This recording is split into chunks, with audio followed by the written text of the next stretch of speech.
बागेश्वर सरकार बाबा धीरेन्द्र शास्त्री ने एक बार फिर हिंदू राष्ट्र वाला दांव चला है। पटना में दरबार लगते ही धीरेन्द्र शास्त्री ने कहा कि भारत हिंदू राष्ट्र बन चुका है, उसकी सिर्फ घोषणा बाकी है। उन्होंने हिंदुओं को एकजुट होने का भी ऐलान किया। आरजेडी ने धीरेन्द्र शास्त्री के बयान को गैर संवैधानिक करार दिया है और कहा है कि धार्मिक लोगों को अपने मन से सियासी बातें नहीं करनी चाहिए। पटना में धीरेन्द्र शास्त्री के हनुमत कथा का आज दूसरा दिन है। पहले दिन उनकी कथा सुनने के लिए बिहार बीजेपी के कई बड़े नेता पहुंचे।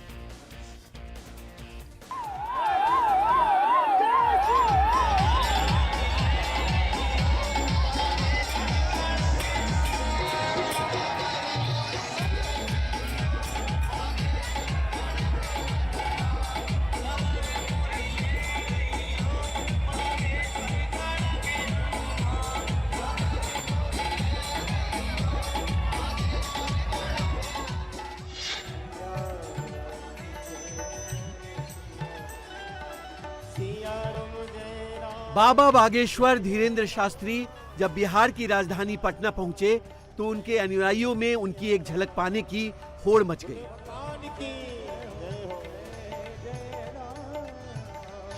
एयरपोर्ट से लेकर उनके कथा स्थल तक पहुंचने तक लोगों की भीड़ उमड़ी रही।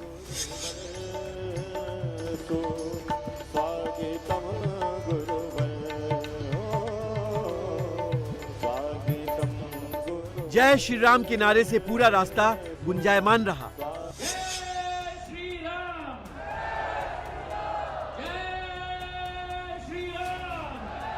खचाखच भरे पंडाल में कथा मंच पर पहुंचकर बाबा धीरेन्द्र शास्त्री ने सबसे पहले भोजपुरी में लोगों से हाल पूछा। का हाल बा? सब ठीक बा? जुग जुग जिया हो। हम भी ठीक बा। तो सब ठीक बा ना? 5 दिन के लिए तैयार हो? हैं? आज ऐसा लग रहा है मानो समूचे बिहार में हनुमान के नाम की बहार आ गई हो। धीरेन्द्र शास्त्री ने कथा शुरू करने से पहले लोगों से जो जय जयकार करवाए, उनमें कथा का विरोध करने वालों की भी जय जयकार करवाया। धीरेन्द्र शास्त्री ने भोजपुरी में तंज भी कसा। बिहार के पागलों की, कथा में आने वालों की, कथा का सहयोग करने वालों की, कथा का विरोध करने वालन की भी, कथा का सहयोग करने वालों की, कथा का विरोध करने वालन की भी। हर हवा के झोंका तूफान न होला, हर हवा के झोंका तूफान ना होला। आदमी तो बहुत बा दुनिया में, लेकिन हर आदमी इंसान ना होला। उसके बाद धीरेन्द्र शास्त्री ने भगवान राम और हनुमान की कथा वाचन शुरू किया। कथा वाचन के दौरान ही एक प्रसंग आया तो उसमें धीरेन्द्र शास्त्री ने फिर हिंदू राष्ट्र का मुद्दा उठाया। हम एक बार एक महात्मा जी को मिले तो वो बोले, महाराज जी आप हिंदू राष्ट्र की बात करते हैं, क्या हिंदू राष्ट्र बन पाएगा? हमने मुस्कुरा करके कहा, हिंदू राष्ट्र तो बना बनाया है, घोषणा बाकी है और भारत में बहुत जल्दी हिंदू राष्ट्र की घोषणा भी हो जाएगी। उन्होंने कहा कि ये कैसे संभव है? हमने कहा बागेश्वर बालाजी के यहाँ सबकी अर्जी लगती है, उनकी मर्जी होती है, हमारी भी अर्जी है, राम जी की मर्जी होगी, काम सफल हो जाएगा। कि हमें उन परमात्मा का ध्यान करते हुए उन पर अटूट भरोसा रखना पड़ेगा और जब हम अटूट भरोसा उन पर रखेंगे तो राम जी अपने आप ऐसे संयोग जोड़ देंगे, जैसे लंका जाने के लिए पुल के लिए पत्थर जोड़ देते हैं, वैसे ही हमें भरोसा है कि हिंदू राष्ट्र के लिए हनुमान जी अपनी सेना को जोड़ देंगे और काम सफल हो जाएगा। धीरेन्द्र शास्त्री ने हिंदू राष्ट्र के बाद आगे कहा कि सनातन धर्म पर कोई प्रहार करे तो सभी हिंदुओं को एक हो जाना चाहिए। और हनुमान जी मुष्टिक बनाकर लंकनी पर मार क्यों रहे?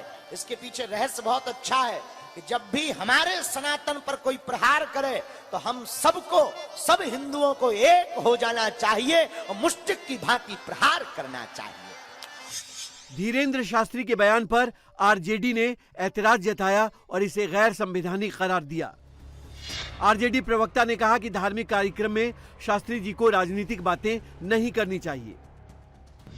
शास्त्री जी पटना आते आते इस देश को हिंदू राष्ट्र बनाने की बात कर रहे हैं कि बन के रहेगा, तो संविधान की मूल आत्मा के खिलाफ है। एक गैर संवैधानिक बात कर रहे हैं। जो चीजें पुरखों ने हमें दिया है उसको बदलने की बात ही कर रहे हैं, जो इनके विषय से बाहर का विषय है। ये राजनीतिक विषय नहीं लानी चाहिए थी शास्त्री जी को।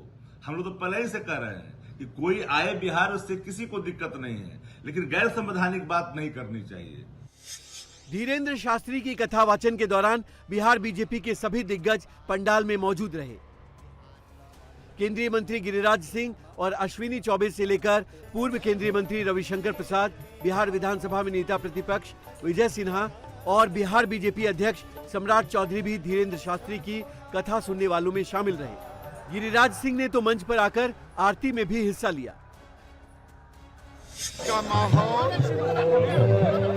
हिंदू सनातन का माहौल है और देश में जब तक सनातन नहीं बचेगा तब तक भारत का सामाजिक समरसता।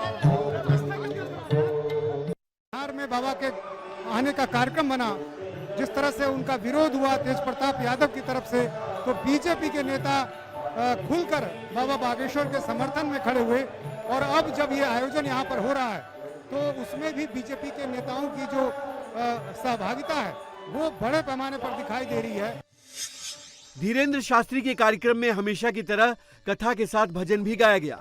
बीजेपी सांसद मनोज तिवारी ने भी एक भजन सुनाने के बाद अपना मशहूर गाना जिया हो बिहार के लाला गाकर लोगों को मंत्रमुग्ध कर दिया।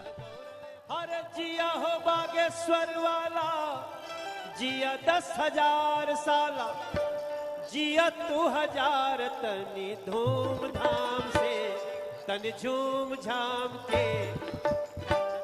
हनुमान कथा में आपन ध्यान लगावा ये भैया, हनुमान कथा में आपन ध्यान लगावा ये भैया।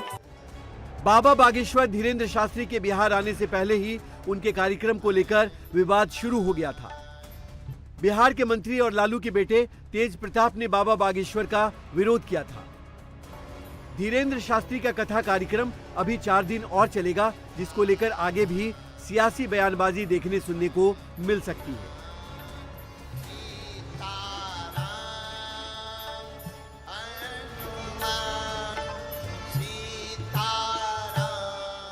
इंडिया टीवी हर वक्त हर जगह डाउनलोड करने के लिए सर्च करें India TV news Google play store या ऐप स्टोर पर।